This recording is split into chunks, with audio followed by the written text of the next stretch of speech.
봅시다. 자, 지진 이야기입니다. 선생님 지난 시간에 그냥 잠깐 이야기 하나 말았다, 그렇죠?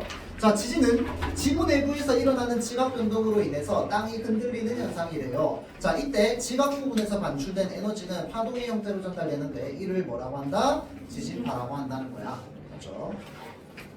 자, 그래서 대표적인 지진파로는 뭐가 있다? P파랑 S파가 있다고 했습니다.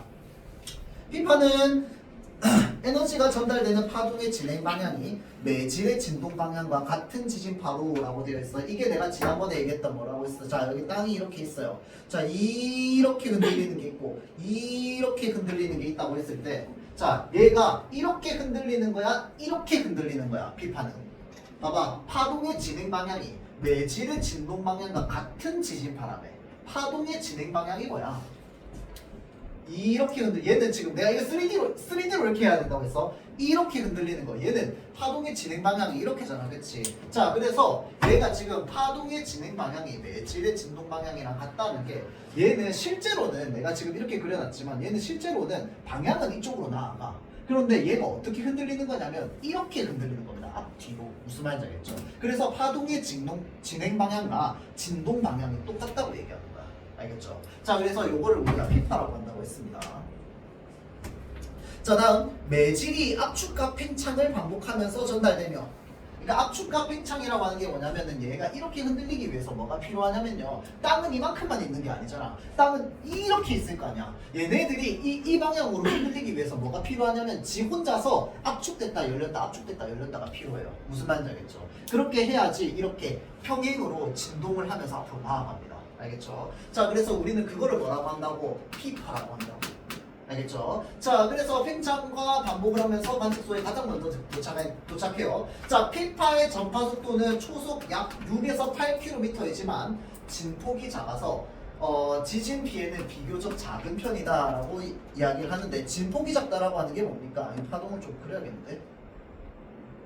자, 우리가 이렇게 파동이 있다, 그쵸? 진폭이라고 하는 게 뭡니까? 설명해. 이렇게 뭐 진폭이 뭐야?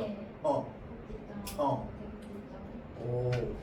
이제 마루와 골이다, 그쵸? 마루와 골 사이의 여기를 진폭이라고 합니다. 맞죠? 파장이 뭔데?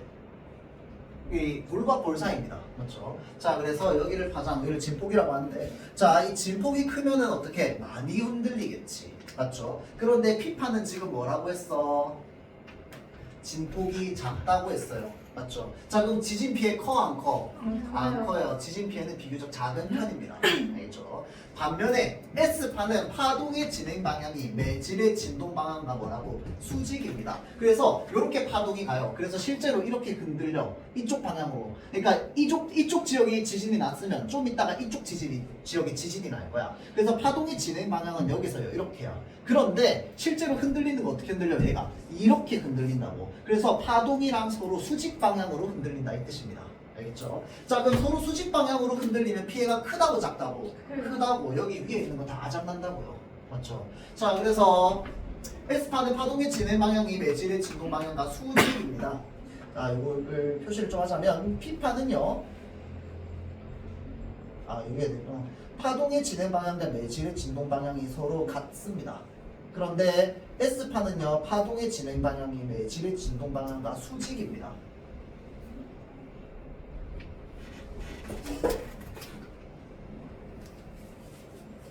이게 머릿속으로 그림이 그려지면 제일 좋을 것 같아요. 그렇죠? 어떻게 흔들리는지. 자, 전파 속도는 초속 약 3-4km로 P파보다 느리지만 진폭이 비교적 커서 지진 피해는 훨씬 크게 나타난대요. 느린데. 무슨 말인지 알겠죠? 느린데 그 피해까지 크니까 S파가 도착할 때쯤에는 완전 지진 대비가 돼 있어야 돼요. 그렇죠? 자, 그래서 두 지진파가 관측소에 도착하는 시간의 차이를 뭐라고 한다고? PSC라고 한다고 했어요. 맞죠? 자, 그래서 진원이라고 하는 건 진동이 생기는 근원지를 말합니다. 진동이 생기는 근원지에서 멀어질수록 PSC는 뭐 한다? 커집니다. 왜 그럴까요? 당연한 거긴 한데. 뭐라고요?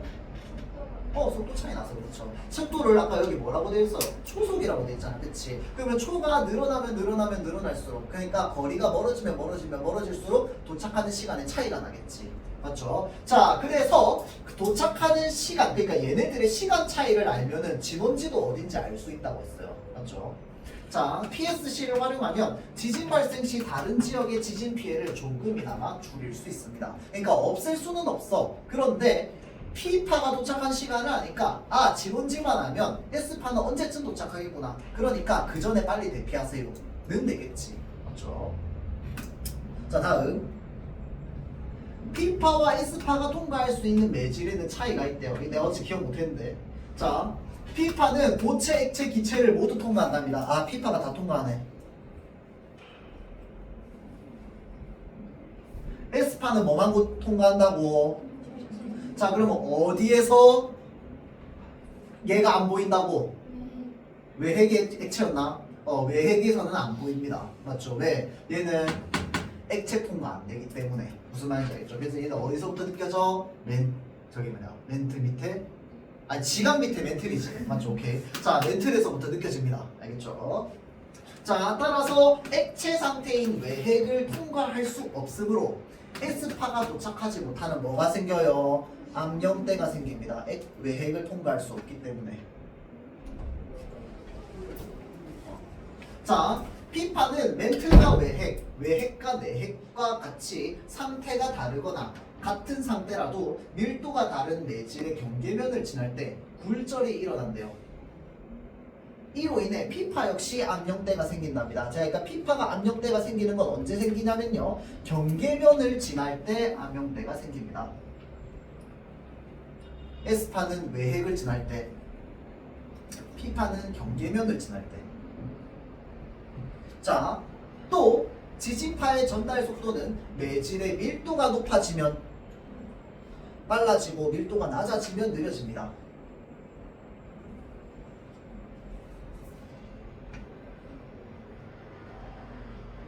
자, 그 말은 무슨 말일까요? 하나만 더 생각해 봅시다. P파가. 그러면 고체에서 빠르다는 거야? 액체에서 빠르다는 거야?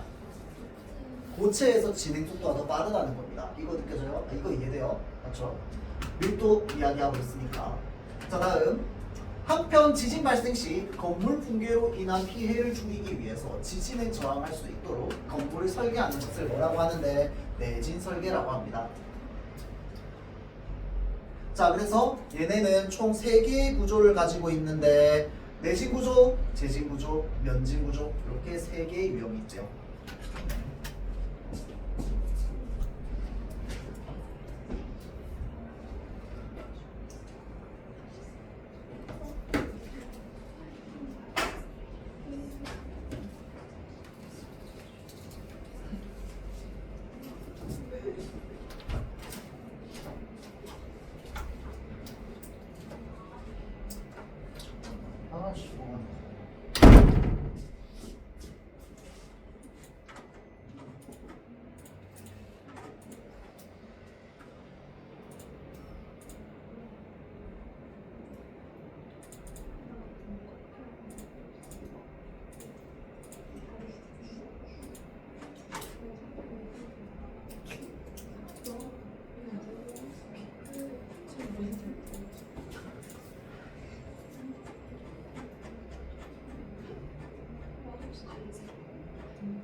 왜? 왜? 근데 그런 거 봤어? 자, 다시 봅시다. 자, 내진 구조, 재진 구조, 면진 구조 3개의 유형이 있습니다. 자, 그래서 내진 구조는 강한 지진파에도 건축물이 붕괴되지 않게 철근, 콘크리트 등을 보강하여 기둥과 벽 자체를 튼튼하게 짓는 것입니다. 자, 그러니까 내진 구조는 기둥과 벽 자체를 튼튼하게 지어요. 자, 내진벽과 같은 부자재를 설치하여 강한 흔들림에도 무너지지 않고 버티는 내구성이 높아지도록 건물을 짓는 것입니다. 이는 단순히 건물의 내구력만을 높인 것이 아니라 지진 발생 시 건물이 무너지지 않더라도 건물 구조에 심각한 손상이 생길 수 있어요. 자, 무너지지 않더라도 심각한 손상이 생길 수 있습니다. 그러니까 무슨 말이냐면 너무 단단하게 지어서 이게 결국 그 정도를 넘어서면 다 부서진다는 거야. 맞죠? 그렇게 생각하면 되겠다, 그치? 그러니까 너무 딱딱하게 만들었어요. 자, 그래서 버티고 버티다가 그 임계치를 넘어가면은 심각한 손상이 발생할 수 있습니다. 자, 이에 비해 제진 구조는요, 제진 장치가 땅으로부터 건물에 전달되는 진동을 감지하고요, 건물의 흔들림 방향과 반대 방향으로 건물을 지지하는 거야. 이해돼요? 파동이 이쪽에서 이쪽으로 지나가요. 맞지? 그러면 건물이 이렇게 막 어디 쪽 방향으로 흔들릴 거 아니야. 그래서 자연스럽게 건물을 그 반대 방향으로 기울게끔 해놓는 설계를 제진 설계라고 하는 거야. 알겠죠? 자, 그래서 그렇게 지지하여 건물의 붕괴를 막는 구조입니다. 철제빔과 같은 장치로 건물의 X자 등의 제진 장치를 보강하여서 건물 전체를 보호하는 것입니다. 현재 대부분의 고층 건물들은요, 이러한 방식을 사용하고 있으며 더 안전하다고 볼 수 있대요.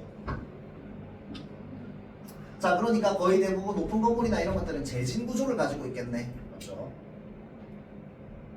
자, 다음 면칭 구조입니다. 자, 앞선 두 구조가 건물의 지진력을 버티는 데 초점을 두었다면 면진 구조는 건물에 전달되는 지진력 자체를 줄이는 데 중점을 두고 있습니다. 뭘 줄인다고? 지진력 자체를 줄인대요. 자, 그래서 파동의 에너지는 주기가 짧을수록 크기 때문에 면진 구조는 지진파의 파장을 길게 바꾸어서 충격을 감소시킨답니다. 자, 에너지는 주기가 짧을수록 크기 때문에가 무슨 말일까요? 그러니까 우리가 파동이잖아, 그치? 파동을 기준으로 생각해보면 이게 주기가 짧다는 건 결국은 파장이 짧다는 걸 의미합니다. 알겠죠? 파장이 짧으면 짧을수록 에너지는 커집니다. 직진성은 더 강해지고요. 그렇죠? 그러니까 진동이 울리는데 진동이 짧은 시간에 많이 울릴수록 얘는 에너지가 세다는 거야. 그렇죠? 자, 그래서 에너지는 주기가 짧을수록 크기 때문에 면지 구조는 지진파의 파장을 어떻게 하는 거? 이렇게 떨리는 걸 이렇게 떨리게 만든다고. 그게 지금 주기를 길게 바꾼다 이 말입니다. 알겠죠? 자, 에너지는 주기가 짧을수록 크기 때문에 파장을 길게 바꿔서 충격을 감소시킵니다. 이게 말을 이렇게 바꿔놓은 거야. 알겠죠? 보통 지면 위에 바로 건물을 세우는 것과 달리 면진 구조는 건물과 땅 사이에 뭘 넣는데? 고무 스프링을 넣는답니다. 이거 얘는 그냥 다 묶으면 되겠다, 그렇죠? 얘네 등을 설치해 놓는답니다. 자, 그래서 흔들림이 건물로 전해지는 것을 막는 방식이에요. 얘네들이 좀 느리게 만들어주는 거야. 그러니까 이제 완충 역할을 하는 거죠, 충격을. 자, 그래서 건물 자체와 지면을 떨어뜨리면 진동이 줄어들어서 전달되기 때문에 아주 강한 지진이 일어나더라도 건물 내부에 있는 구조물이 쓰러지지 않기 때문에 지진에 대비할 수 있는 효과적인 공법으로 평가받고 있습니다. 뭐가 돼서? 구조물이 쓰러지지 않아서 건물 내부에 있는.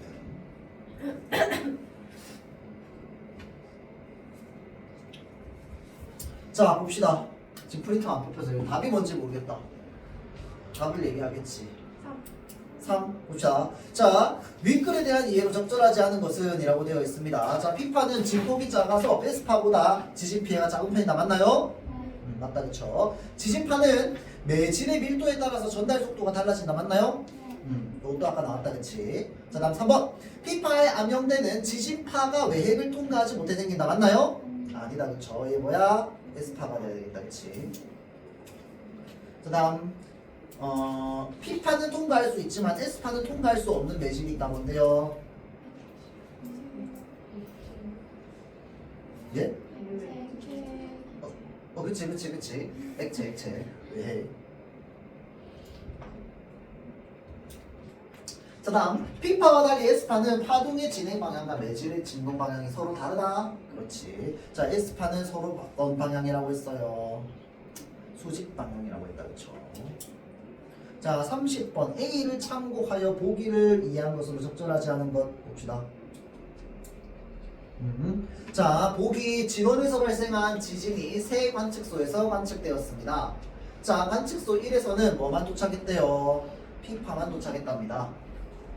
자, 관측소 2와 관측소 3에는 P파와 S파 모두 도착했답니다. 자, 다음. 그런데 관측소 2와 2에는 P파와 S파가 한 번씩 도착한다면 관측소 3에는 P파와 S파가 몇 번씩 도착했다? 두 번씩 도착했대요.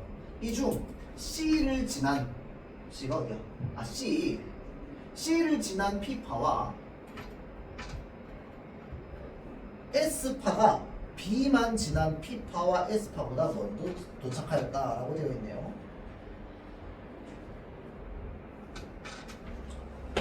자, C를 지난 P파와 S파, 여기 중간에 C를 한번 지났다, 그렇죠? 자, 그 다음에 B만 지난 P파와 S파, 그렇죠? 먼저 도착했답니다. 그 말은 C는 뭐가 더 높다? 그렇지. 여기는 밀도가 더 높다. 여기는 C에 비해서 밀도가 상대적으로 낮다. 맞죠? A는 뭐다? 액체다.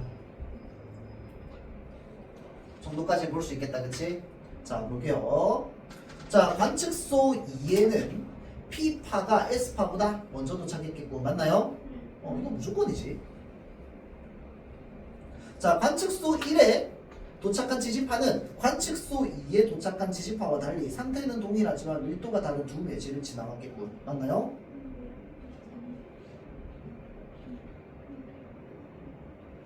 아, 상태가 동일하지 않죠. 맞지? 얘는 고체고 얘는 액체잖아. 맞죠? 얘가 틀렸네요. 얘는 밀도는 알 수 없지만 일단은 C에 비해서 밀도는 낮지만 고체는 고체입니다. 왜 그런데? S파가 지나왔잖아. 이대로. 자, 다음 3번.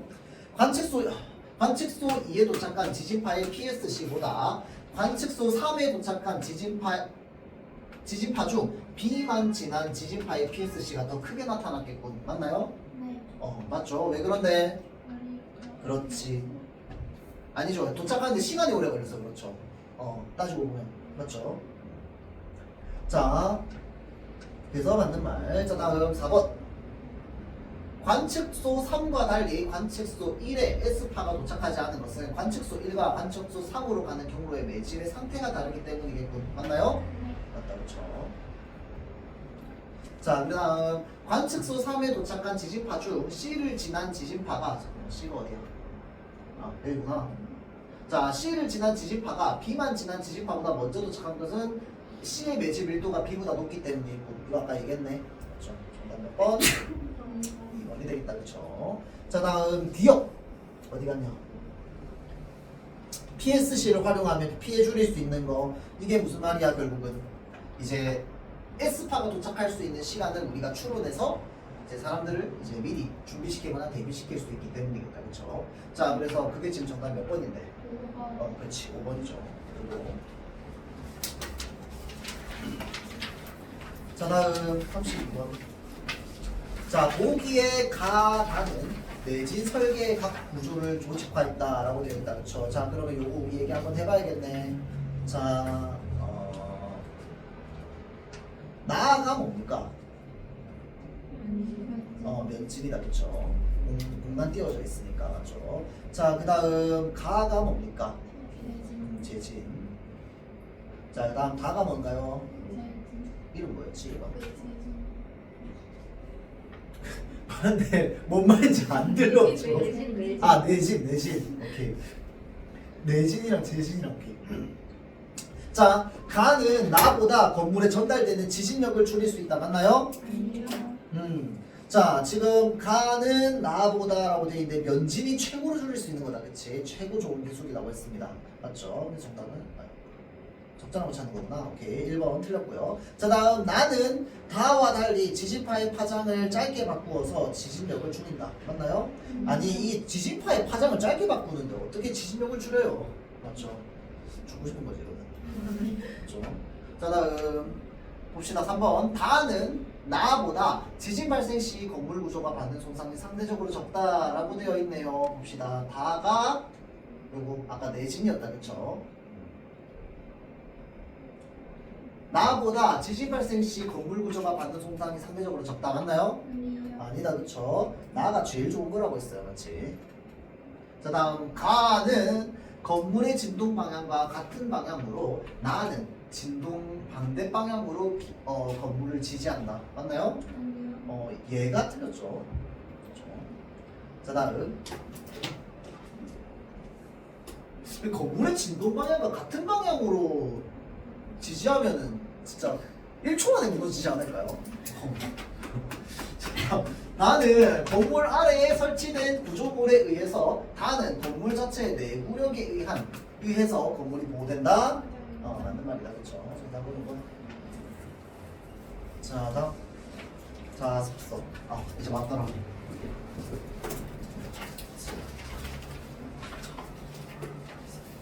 봤어야지. 그래. 봤어야지. 이거 봤어야지. 그래. 음. 고 있고. 오늘 한 명이 안 온 게 아닌 것 같은데 한 명 안 왔어? 2명 하나. 2명 왔지. 뭐야? 혹시 읽어본 사람 있습니까? 본봉? 이거 이거 뭐? 중학교 때 했던 거 아니에요? 이거래? 중학교 때 한번 공백고 칠걸요? 근데 공부 했는데 왜? 중학교 때 공부를 했다고요? 학교가 어딘데요? 저 거제여중이요. 그럼 했을 수도 있겠다. 근데 저 제목의 의미 알아요. 양정모 서술형에 나왔다고. 그거 외우라고 했어. 누가? 양정모 외우. 맞아. 근데 걔는 답을 다 알려주고 선생님이 네, 맞아요. 똑같이 쓰라고 하고 그랬어요. 프린트로 해줬던데요? 맞아. 그 부산 진고도 나왔어요. 서수는 제목이. 보자, 238. 근데 보통 물어보긴 하는데 요즘 사실 그게 별로 안 중요해서 그냥 인간한 말씀을 알려주셔요. 왜 제목에 근데 안 알려주면 사실 쓸 수가 없어가지고 그거는. 자, 봅시다. 본범입니다. 요거 얘기하기 전에 오늘 일단 이걸 다 끝내긴 해야 되는데 당시의 시대적 배경이나 이런 것들을 우리가 좀 한번 떠올려 보자면 이게 사실 시대적 배경을 떠올리라는 단어는 아니에요. 이 단어는 뭘 알으라는 거냐면 해학적 표현의 효과를 떠올리라는 겁니다. 그래서 여러분들 동백꽃 읽어봐서 알겠지만 그 김유정의 소설은 기본적으로 재미있습니다. 이게 재미있다는 게 막 아주 막 우리가 리스 보듯이 흥미롭다 뭐 이런 게 아니고요. 웃기게 표현되어 있다 이 말이야, 맞죠? 그러니까 마치 이게 구어적으로 튀어나오듯이. 그래서 우리가 김유정의 소설을 읽고 나면은 항상 대사가 기억에 남아요. 너 집에 이거 없지? 기억난단 말이야. 왜 그런데? 이게 말의 맛이 잘 살아있게끔 되어 있어서 그래요. 알겠죠? 자, 그래서 그런 것들이 좀 특징이고요. 이 사실은 단원 자체는 그래서 표현법을 안 하는 건데 해학적 표현. 근데 우리가 요 시대적 배경을 좀 알고자 하면은 한 1920, 30년대쯤 될 겁니다.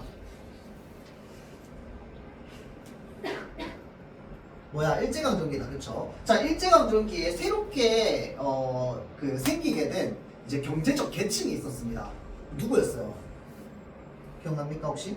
마름이었어요. 마름이요, 뭔가 직책도 아니고 사실 따지고 보면 뭔가 신분이나 이런 것도 아니에요. 마름은 따지고 보면 그냥 직업이거든요. 직업인데 관리 대리인이지, 관리 대리인. 집주인은 따로 있어, 맞죠? 근데 집주인이 대부분 누구야? 동양측식 주식회사, 그러니까 일본이죠, 일본. 그러니까 당시에 우리나라가 어떻게 이제 일본에게 팔리게 되었는가를 생각해보면 일단은 일본이 우리나라에 들어와서 뭐부터 세웠습니까? 회사부터 세웠어요, 그치? 동양측식 주식회사라는 회사를 세워가지고 이제 토지조사 사업을 쫙 해봤어요.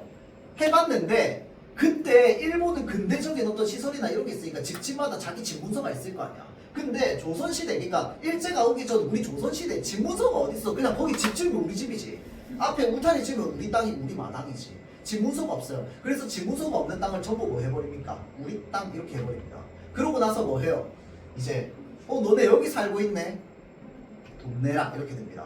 맞죠? 자, 그래서 근데 이거 이제 우리 땅으로 이미 문서화해서 이 지금 전국 팔도가 다 일본 땅이 됐는데 너네는 우리 땅 위에 살고 있어. 그러면 너네가 살고 있는 땅만큼 너네가 땅을 사가야 될 것 같은데? 라고 해서 돈을 어마어마하게 불린 거죠. 자, 그런데 일반적인 평민들이 돈이 어디 있어? 맞지? 그러니까 그 사람들은 전부 뭐가 될 수밖에 없는 거야? 월급 받는 소장농이 될 수밖에 없는 거예요. 그래서 그런 식으로 땅을 빼다서 모든 국민들을 뭘로 만들어버린 거야? 그냥 농민이 아니라 월급 받는 농민인 소장농으로 만들어버린 겁니다. 맞죠? 자, 그런데 그렇게 해서 전 국민을 소장농으로 만들었으니 중간에 관리를 안 하고서는 이게 제대로 된 수탈이 안 되는 거야. 맞죠? 그래서 제대로 된 수탈을 하기 위해서 중간 관리인을 세운 게 바로 뭡니까? 마름입니다. 무슨 말인지 알겠죠? 자, 근데 이 마름이요, 아무리 떵떵거린다 하더라도 양반만큼 막 대우받지는 못했어요. 양반은 되게 고귀한 혈통이야, 따지고 보면. 맞죠? 근데 얘는 대체적으로 어떤 사람들이냐면 이게 귀하게 태어나지 못한 사람들 중에서 떵떵거리고 싶은 사람들이지 마름이 되는 경우가 많았죠. 좀 싸바싸바 해가지고. 자, 그래서 여기에 나오는 인물 중에 이 나의 장인어른이 바로 마름입니다. 알겠죠? 자, 그러다 보니까 이 마름 밑에서 일하고 있는 이 소장농들은 마름 한마디 한마디에 껌뻑껌뻑 죽을 수밖에 없어요. 왜냐면 이 자기가 관리하고 있는 땅을 소장농들한테 몇 %씩 떼줘가지고 일시킬지는 자기가 다 정하는 거거든. 그래서 자기 마음에 안 드는 소장농이 있으면 어떡합니까? 다음 해에는 이 땅 쓱 가져가가지고 자기 마음에 드는 한테 너의 농사 지으라고 줍니다. 그리고 소장농 입장에서는 내가 가지고 있는 땅에서 뭐 해야 되냐면 농작물이 나오잖아. 이 농작물을 나라에도 세금을 내야 되고요. 얘네한테도 살짝 좀 땡겨줘야 되고요. 땅 주인한테도 뜯겨줘야 됩니다. 그래서 실제로 농사 짓고 나면 한 30%도 안 남는다고 하죠. 그래서 그런 구조가 좀 이제 나와 있다라고 보면 됩니다. 자, 그 다음에 또 하나 더 이제 얘기를 해야 되는 게, 예를 들어서 어떤 부잣집이 있어요. 안 적어도 돼요, 이거는. 근데 이 집에 애를 낳았는데 자꾸 딸만 나와. 딸 부잣집이야. 딸 이렇게 나왔다고 칩시다. 자, 그러면 뭐 부잣집 딸이니까 잘 살겠지. 근데 문제가 있습니다. 뭐 어떤 문제가 생길까요? 뭐 그것도 맞아요. 그것도 맞고 대를 잇는 것도 맞는데 그것보다 더 큰 문제가 있어요. 바로 뭐냐면 노동력이 없습니다. 이거 이해돼요? 왜냐면 그때 당시에 노동력은 농사 지을 수 있는 인력이 노동력이었어요. 맞죠? 그런데 이렇게 되면은 농사 지을 사람이 없어서 뭐 해야 돼요? 이제 그때 당시에 머슴이라고 하죠. 돈 주고 일부러 먹는 누군가를 시키거나. 왜냐면 이때는 이미 노비제도는 철폐되고 났어. 노비제도 언제 없어졌는데? 나를 알아. 언제 없어졌어요? 가복이업때 본격적으로 없어졌죠. 맞죠? 그러니까 법적으로 철폐된 건 가복이업때 없어졌어요. 그러니까 노비처럼 일 시키고 싶으면 뭘 줘야 되냐면 돈을 줘야 됩니다. 알겠죠? 그래서 머슴을 부려야 되는데 그러면 매달 돈 줘야 돼. 맞죠? 그러거나 아니면 뭐야? 지가 농사 짓거나 둘 중에 하나란 말이야. 맞죠? 자, 그러니까 이런 집들 같은 경우에는 어떻게 하냐면요, 그때 당시에 결혼하기 위해서는 남자는 뭐가 필요했을까? 이게 사실 지금도 마찬가지긴 한데 그때는 더 심했죠. 그러니까 남자가 뭐가 필요하냐면 돈이 필요합니다. 돈 없는 남자랑 혹시 결혼하실 건가요? 아무도 안 해? 뭐 할 수도 있지.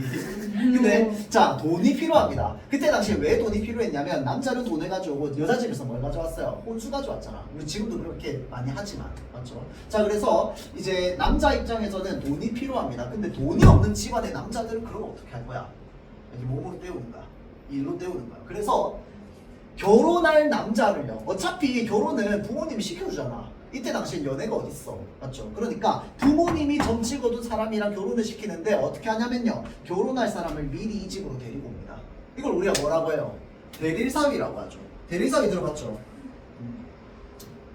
어디였지?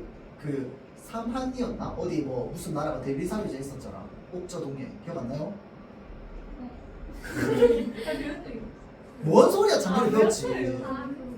옥저동에 상한 진한 망한 기억 안 나요? 민며느리 기억나. 민며느리 제도 있었죠. 순장하는 나라 있었고. 자, 그 중에 대리사위제 하는 저기 나라도 있었어요. 뭔지 기억은 안 나는데. 하여튼 여기서 이제 이 일제강점기 때 대리사위는요, 있는 집안에서 했습니다. 자, 사위를 맞을 거야. 그런데 얘네 집에 돈이 없네. 그럼 이제 우리 집에서 돈 좀 안 줘도 될 것 같은데 어떻게? 우리 집에서 그냥 흔쾌히 결혼시켜줄게. 대신에 너네 우리한테 돈 못 주니까 어떻게 하냐면 너네 몇 년 동안 우리 집에 와서 살아. 그래서 뭐 해? 농사 지어. 그러고 나서 한 몇 년 있다가 결혼하면 어떻게 해? 시집 가야 되니까 어쩔 수 없이 출가해야 되잖아, 딸은. 맞죠? 그러면 이제 출가하고 나면 이제 또 둘째 딸, 셋째 딸 해가지고 어떻게 하는 거야? 계속 사위 불러들이는 거야. 무슨 말인지 알겠죠? 자, 그래서 지금 이 본문에 나와 있는 서술자, 1인칭 서술자, 1인칭 주인공 시점이에요. 1인칭 서술자인 나가 바로 대리사위로 불려온 사람입니다. 아까 사위는 마름이라고 했잖아, 그치? 그러니까 사위는 땅을 좀 가지고 있겠지, 맞죠? 자, 그래서 사위가 가지고, 이제 장인이죠. 장인이 가지고 있는 땅에 내가 농사를 짓고 있는 상황입니다. 자, 나랑 앞으로 결혼할 사람은 누구야? 점순입니다. 그렇죠? 볼게요. 자, 이게 소설이 전체적으로 구성이 되어 있는데, 그러니까 처음부터 끝까지 다 나와 있어요, 이 소설이. 그래서 되게 깁니다. 되게 긴데요. 그 시간이 계속 순서대로 안 나와요. 그래서 본범에서 사실은 제일 많이 물어보는 게 뭐냐면 아까 제목에 이미 얘기했지만 시간 순서 제일 많이 물어보고 그 다음에 어휘 제일 많이 물어봅니다. 그러니까 제일 자주 물어봐요. 그러니까 이제 그 어휘도요 우리가 안 쓰는 말들이나 이런 것들이 좀 많기 때문에 그렇습니다. 자, 볼게요. 자, 장인님 이제 저라고 하면서 점점점 이렇게 시작한다, 그렇죠? 뭐 기초 쌤이 필기를 많이 하진 않으니까 그냥 이야기 전체로 그냥 오늘은 따라오는 걸로 보면 될 것 같아요. 자, 이제 저라고 하는데 근데 이거는 표시를 좀 해주세요. 자, 이게 대화를 하다가 중간에 이렇게 끊기잖아, 그쵸? 자, 그러면서 흥미를 유발합니다. 이게 뭔 얘기길래? 라고 하면서 궁금증을 유발하죠.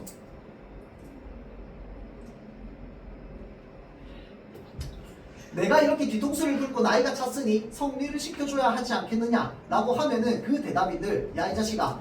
자, 성례고 뭐고 미쳐 자라야지 라고 얘기합니다. 이게 무슨 말이냐면 지금 점순이의 키를 말합니다. 그러니까 이 장인의 성격이 정말 고역한 게 나이가 찼는데 점순이를 나한테 시집을 안 보냅니다. 왜 안 보내느냐? 시집 보내고 나면 나한테 일을 못 시키니까. 그래서 자꾸 내년에 결혼시켜줄게, 내년에 결혼시켜줄게 하면서 결혼을 안 시켜주는 거야. 그래서 내 입장에서도 왜 성례를 안 시켜주냐? 라고 이제 이야기를 하는 거지. 그랬더니 미쳐 자라야지. 얘 키가 덜 자랐지 않냐? 라고 하면서 키를 핑계로 계속 결혼을 안 시켜줍니다. 알겠죠? 자, 이 자라야 한다는 것은 내가 아니라 장차 내 아내가 될 점순이의 키 말이다. 자, 내가 여기 와서도 돈 한 푼 안 받고 일하기를 3년하고도 꼬박 7달 동안을 일했대요. 3년 동안 지금 와서 이제 일하고 있답니다. 자, 그런데도 미처 못 자랐다니까 이 키는 언제야 자라는 건지 짜증은 진짜라는 말이야. 진짜 영문을 모르겠다. 일을 좀 더 잘해야 한다든지 혹은 밥을 좀 덜 먹어야 된다든지 라고 하면은 내가 그거를 뭔가 이렇게 지켜낼 수 있는데 키가 안 자랐다고 하니까 어떻게 할 수가 없는 거야. 맞죠? 자, 그러면서 맨날 뭐라고 하냐면 내가 밥 많이 먹는다고 걱정하고 있습니다. 그러니까 장인은 나한테 밥 많이 줄 생각도 없는 사람이야. 이거 이해돼요? 자, 그래서 장인의 어떤 몰인정한 성격이나 이런 게 좀 드러나죠. 나도 얼마든지 할 말이 많대요. 하지만 점순이가 아직 어리니까 더 자라야 한다는 여기에는 어째 볼 수 없이 고만하고 안 돼요. 그러니까 뭔가 대꾸를 못하는 거야, 논리적으로. 키 안 자랐다는데 어떡할 거야? 맞죠? 자, 그래서 내가 애초에 계약이 잘못된 걸 알았다. 이제 안 거야. 이태면 이태, 3년이면 3년 기한을 딱 정하고 일을 해야 원할 것이다. 덮어놓고 딸이 잘하는 대로 성리를 시켜주마 라고 했으니 자, 그러니까 장인이 일부러 나를 공짜로 부려먹으려고 이런 식으로 두루뭉술하게 이야기한 겁니다. 자, 그래서 누가 늘 지키고 서 있는 것도 아니고 그 키가 언제 자라는지 알 수가 있는가? 나는 사람 키가 무럭무럭 자라는 줄만 알았지 북배기 키에 모로만 벌어지는 몸도 있다는 걸 누가 알았으랴? 이게 무슨 말이야? 사람이 키가 위로 자라야 되는데 자꾸 애는 어디로만 자라는 거야? 옆으로만 자란다는 겁니다. 무슨 말인지 알겠죠? 자, 그래서 우리가 이런 표현들이 바로 뭐냐면 해학적 표현들입니다.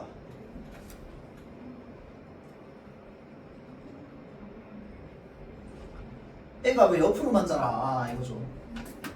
자, 그래서 점순이의 외양 묘사를 이 소설에서 계속 되게 재미있고 웃기게 합니다. 자, 때가 되면 장인님이 어려나라 싶어서 군소리 없이 꾸벅꾸벅 일만 해왔대요. 근데 그런 말이다. 장인님이 제가 다 알아채버려서. 그러니까 이게 무슨 말이냐면 장인이 눈치가 빠른 거야. 그러니까 내가 일하는데 사람이 이렇게 하다 보면 의욕이 떨어지잖아. 그럴 때마다 뭘 주는 거야? 당근을 이렇게 슬 주는 거야. 이게 가스라이팅의 장인이야. 자, 그래서 나중에 보세요. 진짜 가스라이팅 장인이에요. 자, 당근을 하나씩 입에 넣어주는 거예요. 어떻게? 야, 너 일 많이 했다, 고생했다. 이제 그만 장가 들어라. 그럼 얘는 뭐 하느냐? 당근 먹고 뿅 해가지고 뽕에 취해서 또 막 일을 하는 거야. 그러다가 나중에 이제 이 뽕발이 좀 떨어지면 어떻게 또 당근 하나 쓱 입에 넣어주는 거예요. 알겠죠? 자 그렇게 해가지고 나를 계속 착취하고 있는 겁니다. 알겠죠? 자 그래서 군소리 없이 꾸벅꾸벅 일만 해왔는데 힘들게 좀 했다 싶으면은 그만 장가 들어라 라고 하면서 살림도 내주고 해야 나도 좋을 거 아니냐. 시치미를 딱 떼고 그런 소리가 나올까 봐서 지레 펄펄 뛰고 이 야단이다.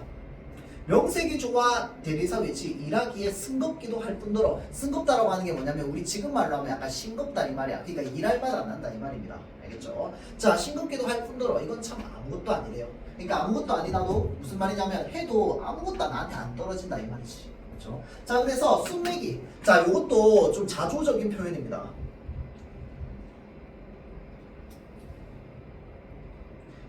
지금 이건 1인칭 서술자가 얘기하고 있는 거기 때문에 지가 지보고 숙맥이라고 얘기하는 거야. 그걸 모르고 점순이 키 자라기만 까맣게 기다리고 있지 않았냐. 자 언젠가는 하도 갑갑해서 자를 가지고 덤벼들어서 키를 한번 재볼까 했다마는 우리 장인님이 내외를 해야 한다고 해가지고 마주 서서 한 얘기도 한마디 못하게 한대요. 이게 내외가 뭡니까 여러분들? 혹시 여기 내외한 사람 있어요? 뭐 있을 수도 있지. 내외가 뭡니까 여러분들? 그 보고 읽지 말고요. 내외라고 하는 건요 이제 그 예전에 여러분들 유교 사회에서는 왜 남녀 7세 부동석이라는 말 들어봤어요? 남녀가 7살만 넘어도 같은 자리에 있으면 안 된다고. 그게 내외죠. 일부러 내외를 시키는 겁니다. 맞죠? 그러니까 이제 남성과 여성이 어느 정도 한 10대 중반 정도 이제 나이가 차고 나면은 그때부터는 이제 서로 얼굴도 못 쳐다보게 하고 말도 못 섞게 하는 거야. 무슨 말인지 알겠죠? 그렇게 이제 좀 분리해 놓는 거 이런 것들을 내외라고 합니다. 알겠죠? 자 그러니까 이게 주로 이제 내외는 어느 집에서 많이 했어요? 약간 양반집에서 많이 했잖아. 그치? 이제 내외를 해야 된다고 마주 서서 이야기도 한마디도 못 하겠대요. 그러니까 내 입장에서 키 재고 싶은데 가까이 가지도 못하게 하는 거야. 맞죠? 얘 키도 못 재. 답답하죠? 자 다음 자 우물길에서 어쩌다가 마주칠 때면은 겨우 눈어림으로 재보고 하는 것인데 그럴 때마다 나는 저만치 가가지고 재미 키두라고 얘기하는 거야. 재미는 젠장 이런 뜻입니다. 비속어죠. 자 이 소설에는 비속어가 많이 쓰입니다. 이 젠장 하면서 욕하는 거야. 왜 욕하는데? 키도 안 자라네 이 말이야. 키도 안 자라네. 자 그래서 이것도 마찬가지로 이제 비속어가 섞여 있으니까 당연히 해학적 표현입니다. 답답한 거죠. 그래서 온통에다가 침을 퇴냈습니다. 마음에 안 드는 거죠. 아무리 잘나봐야 내 겨드랑 밑에서 넘을랑 말랑 밤낮 요 모양이 돼요. 그러면서 또 재밌게 얘기합니다. 개 돼지는 푹푹 크는데 왜 이리도 사람은 안 크는지 한동안 머리가 아프도록 궁리도 해봤대요. 요것도 지금 짐승이랑 비교했기 때문에 해학적인 표현입니다. 알겠죠?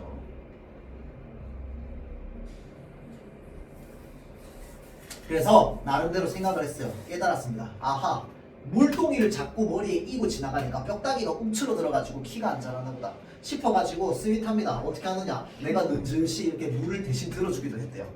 자 그래서 대신 길어주기도 하고 거기에 뿐만 아니라 나무를 하러 가면 소낭당이라고 하는 게 뭐냐면 원래는 성황당이야. 성황당. 이게 뭐냐면은 이게 여러분들 뭐 본 적 있을지 모르겠는데 왜 산 같은 데 이렇게 올라가 지나가다 보면은 이렇게 그냥 사람이 살만한 이렇게 들어갈 만한 공간은 아니고 무슨 이렇게 기와 이렇게 해가지고 그림자는 보여서 산이 이렇게 있으면은 이렇게 올라가면은 여기 이제 사람들이 올라가는 이렇게 길이 있고 여기 구석탱이쯤에 이렇게 해가지고 그래서 사람이 들어갈 만한 건 아니고 여기에 뭔가 이렇게 조그마한 뭐 이렇게 뭐 탁자 같은 거 이렇게 뭐 올릴 수 있게 돼 있고 막 이런 것들이 있거든요. 그래서 성황당이라고요. 이게 뭐 하는 건데 여기다가 그냥 간단하게 밥그릇에다가 뭐 과일 몇 개 올려놓고 비는 거잖아, 그렇지? 그런 데를 성황당이라고 합니다. 알겠죠? 자, 그래서 얘가 너무 안 크니까 소낭당에다가 뭘 올려놨어 지금? 돌 올려놓고요. 점순이의 키 좀 크게 해주십소사. 그러면 다음에는 떡 갖다 놓고 고사 드립죠 하고 치성은 이제 소원을 비는 거죠. 한두 번 드린 게 아니다 라고 되어 있습니다. 자 근데 요것도 마찬가지로 해학적 표현입니다. 왜 그럴까요? 이게 사람이 여러분들 간절하면요 내가 소중한 걸 먼저 갖다 바쳐야 돼? 돌멩이 갖다 바쳐야 돼? 소중한 거죠. 먼저 갖다 바쳐야지. 근데 얘 지금 어떻게 하고 있어요? 돌 갖다 놓고 내 소원 들어주면은 밥 갖다 줄게라고 얘기하는 거잖아. 자, 그래서 일반적인 치성의 순서와 맞지 않습니다. 알겠죠? 자, 그래서 일반적인 치성의 순서와 뒤바뀌어 있는 이런 부분에서 우리가 해악성이 드러납니다. 근데 또 간절하긴 되게 간절해. 자, 여기서부터 중요합니다. 그래, 내 어저께 싸운 것이. 자, 시간이 역전되는데요, 여러분들. 이 전개 윗부분, 그러니까 발단이다, 그치? 이 발단 부분까지는요, 그냥 뭔가 사건이 일어난 게 아닙니다. 그게 아니고, 지금 나랑 장인이랑 어떤 상황에 놓여 있는지를 그냥 쭉 서술한 거야. 무슨 말인지 알겠죠? 그래서 그냥 쭉 서술하다가 전개부터 해가지고, 현재 시점 기준으로 내 어저께 싸운 것이지라고 하면서 어제로 넘어가는 겁니다. 알겠죠? 자, 그래서 어디부터 시작하느냐? 어제부터 시작합니다. 자, 그래서 시간에 역전이 일어나죠. 당연히 역수능력 구성.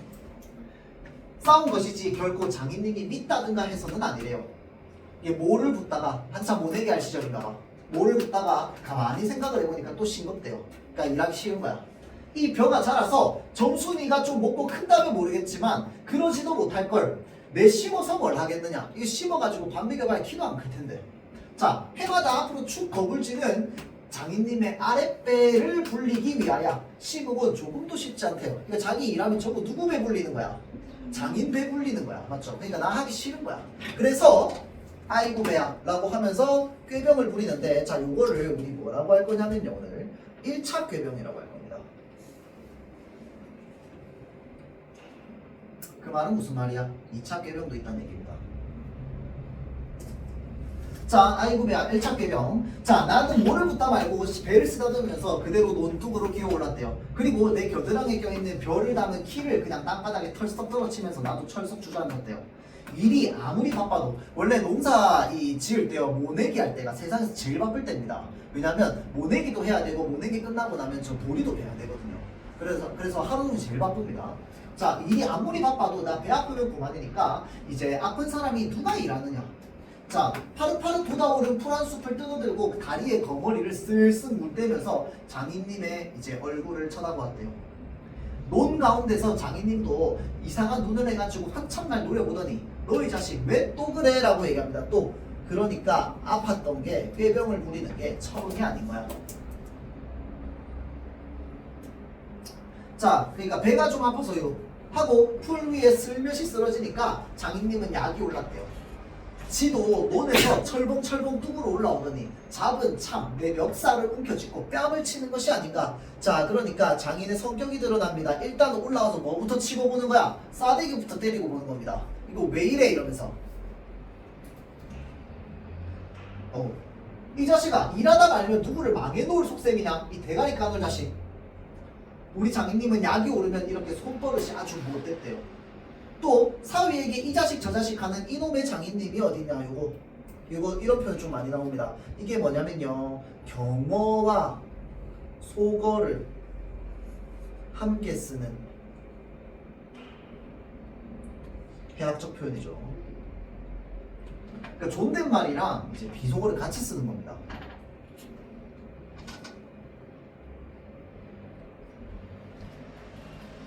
자, 그래서 오죽해야 우리 동네에서 누구를 물러나고 그에게 욕을 안 먹는 사람은 명이 짧다고 한다. 조그만 아이들까지도 그를 돌라서 해놓고 욕필이라고 부르는데요. 이름이 봉필이라 가지고. 자, 그래서 욕필이하고 손가락질을 밟았지 두루 인심을 잃었답니다. 자, 그러니까 사람들이 이 사람 욕 잘하는 거 알고 있어. 그 다음 허나 인심을 잃었다면 욕보다 읍에 배창복된 마름으로 더 잃었대요. 그러니까 지금 이 사람이 마름인 거야. 맞지? 그러니까 마름인 걸로 사람들에게 인심을 잃은 겁니다. 맞죠? 왜? 하도 착취하니까. 자, 법이 마름이란, 자, 그래서 이때 당시에 사람들이 마름에 대해 가지고 있는 고정관념, 편견, 약간 이런 것들이 있습니다. 그게 드러나는데, 마름은 어떤 사람이냐면 욕 잘하고 사람 잘 때리고, 그리고 생기기를 호박개 같아야 쓰는 거지만 이라고 얘기합니다. 이게 이제 그때 당시에 가지고 있는 마름에 대한 인식이었지. 맞죠? 자, 그래서 마름에 대한 나의 부정적인 인식이 드러나는데, 장인님이 외양이 똑됐다라고 하는 게 뭐야? 딱 그렇게 생겼다는 거야. 마름처럼 생겼다는 거예요. 자, 그래서 소작인이 닭말이나 좀 보내지 않는다던가, 그러니까 뇌물 주는 거, 안 보내준다거나 애벌롱 때 폼을 좀 안 준다든가 하면은 그해 가을에는 영락없이 땅이 뚝뚝 떨어졌대요. 자, 땅이 뚝뚝 떨어졌다라고 하는 게 뭔 말이냐면 소작하던 땅을 빼앗기고 딴 사람한테 주는 거야. 빼앗고 딴 사람한테 주는 겁니다. 그러니까 이런 일 안 당하려면 어떻게 해야 되냐면 미리부터 돈도 주고 술도 먹이고 안달지신으로 돌아치는 놈이 슬쩍 그 땅을 돌려앉는 거야. 그러니까 평소에 이제 술도 먹이고 돈도 먹이고 하던 사람이 그 땅 받아가는 겁니다. 그렇죠? 자, 그래서 이 바람에 장인립 진 배인 여양간에는 눈깔 커다란 황소한 놈이 절로 엉금엉금 기어들고 동네 사람들은 그 욕을 먹어가면서도 어쩔 수 없이 다 굽실굽실하고 있는 거야. 욕 먹어가면서도. 그렇죠? 자, 다음. 그러나 내게 장인님이 감히 큰 소리할 계제가 못 된다. 자, 그러니까 그렇게 맨날 착취하던 막 떵떵거리면서 사는 장인도 나한테는 큰 소리를 못 친다는 거야. 맞죠? 그러니까 왜 그러냐면 뒷세가도 못하고 뺨 한 개를 딱 때려놓고는 장인님은 무색해서 덤덤히 쓴침만 삼킨대요. 이게 무슨 말이냐면 아까 상황이 어떤 상황이었어?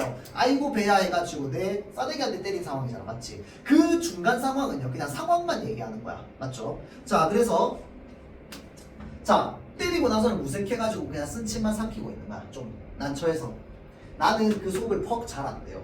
왜 그러냐면 조금 있으면 가을도 꺾어야 되고 모도 내야 되고 한참 바쁠 때인데 나 일 안 하고 우리 집으로 그냥 가면 그만이니까. 작년 이맘때에도 트집을 좀 하니까 늦잠 잔다고 돌멩이를 집어 던져가지고 자는 놈의 발목을 다 삐게 만들었대요. 그러니까 내가 발목을 다치면 작년에 이제 늦잠 좀 잤는데 돌멩이를 던져가지고 내 다리를 다치게 만든 거예요. 그래가지고 사나흘씩이나 건승 끙끙 앓았더니 종당에는 마지막에는 거진 울상이 되지 않았던가. 왜? 나 말고는 일할 사람이 없는 거야. 그리고 누굴 뽑을 생각도 없어. 그러니까 내가 빨리 낫기를 바라는 마음으로 빨리 일어나라고 뭐라고 얘기하냐면요, 얘 그만 일어나서 일 좀 해라. 그래야지 자 올 가을에 벼 잘 되면 너 장가들지 않겠느냐. 그러니까 이게 뭐야, 지금 당근 하나 주는 거야. 무슨 말인지 알겠죠? 자, 그래서 요거 사실은 거짓말이죠. 거짓말. 회유하는 겁니다.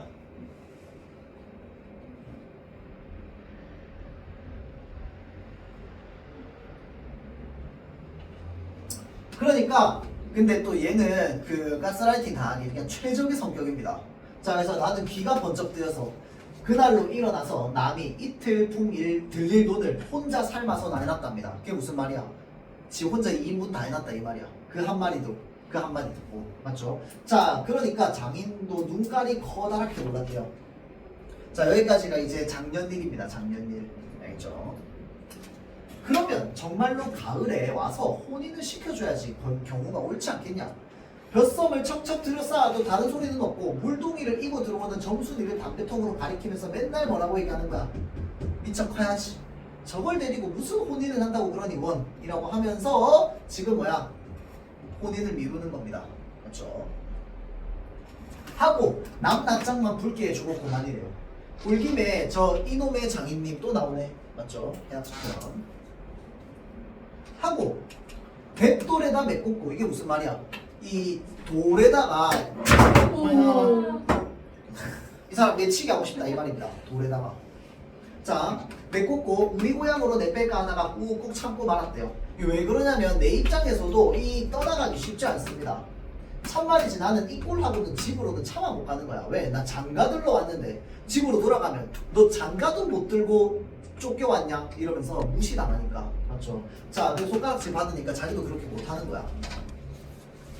자, 그래서 논둑에서 벌떡 일어나 한풀 죽은 장인님 앞으로 다갔으면, 자, 그러니까 요 잠깐만 끊으면요, 이 소설은요 여러분들 시간이 역순행적으로 흐르는 것도 흐르는 거고 사건이 진행되는 것도 진행되는 건데 중간중간에 자꾸 뭔 얘기가 나오냐면요, 지 머릿속에 있는 얘기가 자꾸 나옵니다. 작년 얘기 나오고 그 다음에 장인님이 나한테 그런 소리 할게 못 된다 이런 식으로 하면서. 그래서 사건이 진행되다 멈추고 진행되다 멈추고 진행되다 멈추고 그래요. 자, 그래서 지금 이렇게 소설을 이만큼 읽었는데 아직까지 상황은 뭐야? 실제 일어난 사건은 아이고 배야 뺨 한 대가 끝이야 지금까지.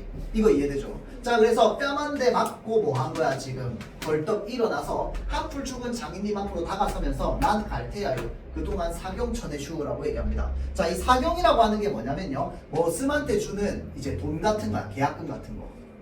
그런데 이거 나는 평소에 받아 못 받아? 못 받아. 왜? 난 머슴 아니거든.